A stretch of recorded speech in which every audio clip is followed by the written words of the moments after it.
Today I'm trimming a little pot that I threw through the week, and to do that, it's a perfectly centered pot, but I'm just going to help myself guide it into center on the wheel head by drawing those pencil lines on the wheel. And that's only going to work if your pot is centered, and they're just a good little guide just to help you quickly center it into the middle. If your pot's not centered, you're going for as close as possible because it won't work. Then I'm going to anchor the pot down with 3 little coils. 3 is always the best number for balance and anchoring things down. So they're not very long, a few centimetres, depending on the size of your pot.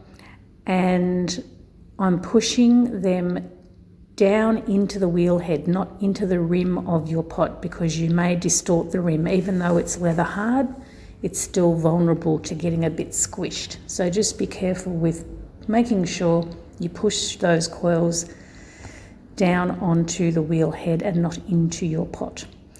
So there's not a lot of thickness on this pot, so I'm not really trimming for thickness. I'm trimming just to get a nice shape, to follow the curve of the pot from the rim and follow that through up into the base, just so that it's got that nice shape. So you can see that it's a good consistency there. It's coming off in nice even ribbons, so it's not too hard, not too soft, it's just right. So you do need to keep an eye on your pots while they're drying, just so that you can get it at just that right moment.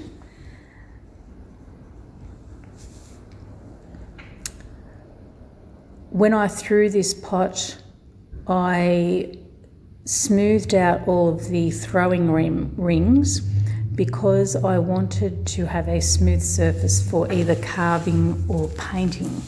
So after turning, this is going to leave some tool marks. So to smooth that out again so that I have again got a nice even surface, I'm just using a flexible metal kidney, and that'll give me that nice smooth surface for decorating. I'm also going to use that kidney just to smooth off the base, just so there's no little lumps and bumps. It didn't really need any turning. It was pretty smooth and not very thick. Doing this will also compress your base a little bit as well, which of course can help guard against cracking. Now I'm not going to turn a foot ring because there's not really enough thickness in this to turn a foot ring, but I am going to just create that little ridge, which I'm using a square turner for, and that's just going to give it a nice little lift off the table, just give it a little bit more elegance rather than sitting flat on the table. Then I'm hand signing the base of my pot. I hand sign all my pots. And then when we peel away the coils and pick it up, we'll see that the rim is not distorted because we were careful about putting those coils down.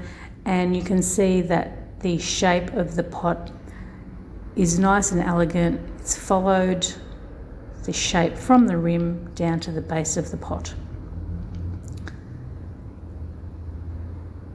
And there's my name and nice little pot.